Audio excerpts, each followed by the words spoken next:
குழந்தைகள் நல்லா படிக்கணுமா வேண்டாமா? ஞானம் பெறணுமா வேண்டாமா?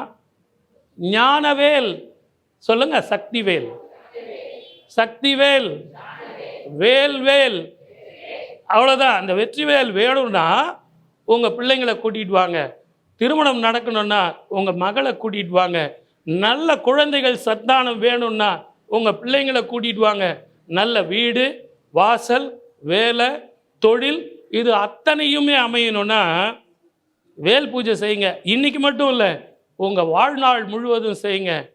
இதை எல்லாத்த விட நான் மீண்டும் மீண்டும் சொல்கிறேன், ஓம் சரவணபவாய நமக, ஓம் சரவணபவா அப்படின்னு சொன்ன அந்த மூல மந்திரத்தை எல்லோருமே சொன்னீங்கன்னா நிச்சயமாக நான் சொல்கிறேன், முன்னோர்கள் செய்தார்கள், ஜெயித்தார்கள்.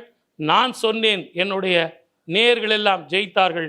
இப்போ நீங்களும் ஜெயிப்பீங்கன்னு சொல்லி நம்பிக்கை தான் வாழ்க்கை. சார், கிரகங்களை பற்றி ஒன்றுமே பேசாமல் போகிறீங்களே அப்படின்னா, இங்கே கிரகங்களையே ஆட்கொண்டு அவர்களையே ஆட்டி படிக்கும் இறைவன் இங்கே இருக்கும்போது நாள் என்ன செய்யும், கோள் என்ன செய்யும்? ஆகவே எல்லாத்த விட எங்கள் அம்மா இருக்கா, எனக்கு என்ன மனக்கவலை, என் தாய்க்கன்றோ தினம் தினம் என் கவலைன்னு சொல்லி வாய்ப்பளித்த ஆதன் ஆன்மீகம் நேயர்களுக்கும் ஆதன் ஆன்மீகத்துக்கும் என்னுடைய நன்றி கூறி மீண்டும் உங்களை சந்திப்பேன். வேல் பூஜையை பற்றி பேசுவேன், கந்த சஷ்டி பற்றி பேசுவேன், வாழ்க்கையில் வெற்றி பெறுவேன். நன்றி, வணக்கம். சர்வே ஜனா சுகினோ பவந்து.